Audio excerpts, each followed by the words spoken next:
skal jeg lave en how-to til at få CurseForge, hvor du kan browse. Jeg skal lige tage Robin Samse for eksempel, der er også et eller andet Jurassic Park der. Ja, du kan browse modpacks, og du kan gøre hvad du vil, og der er alle mulige andre ting, du kan få installed til ekstra.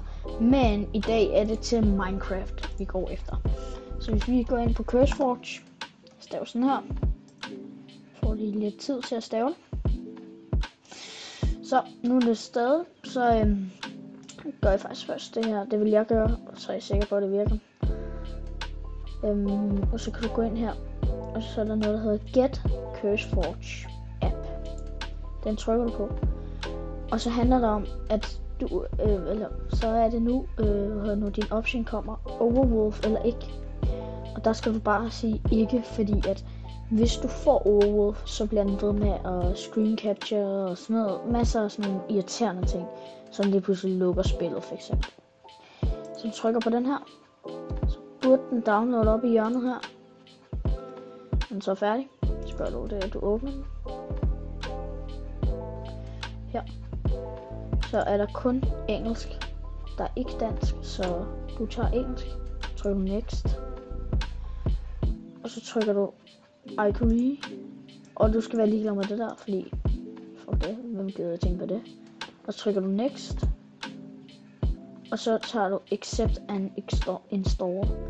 Det gør jeg så ikke, men jeg kan lige vise jer det. Cancel. Så burde den installe det. Så enten kommer den herind eller hernede. Og jeg har den her. Men så når du kommer ind, burde du starte sådan her.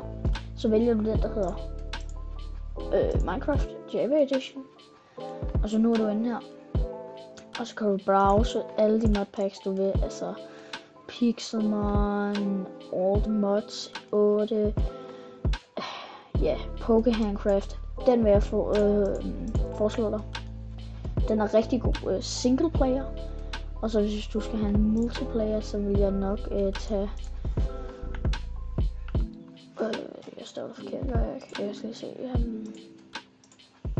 Bare fordi jeg har tænkt på en anden ting. Ja, den der. Pixel Realms. Og nej, du behøver sikkert have Minecraft Realms for at få det her. Jeg kan ikke sige Realm. Ja. Og så det du trykker her, hvor det så står install for dig. Ja.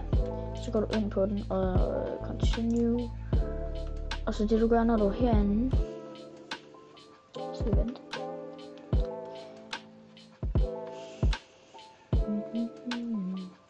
Så skal du bare trykke play. Og så er du egentlig klar. Så burde der komme sådan I agree. Så skal du bare trykke ja. Men det er så nemt det er.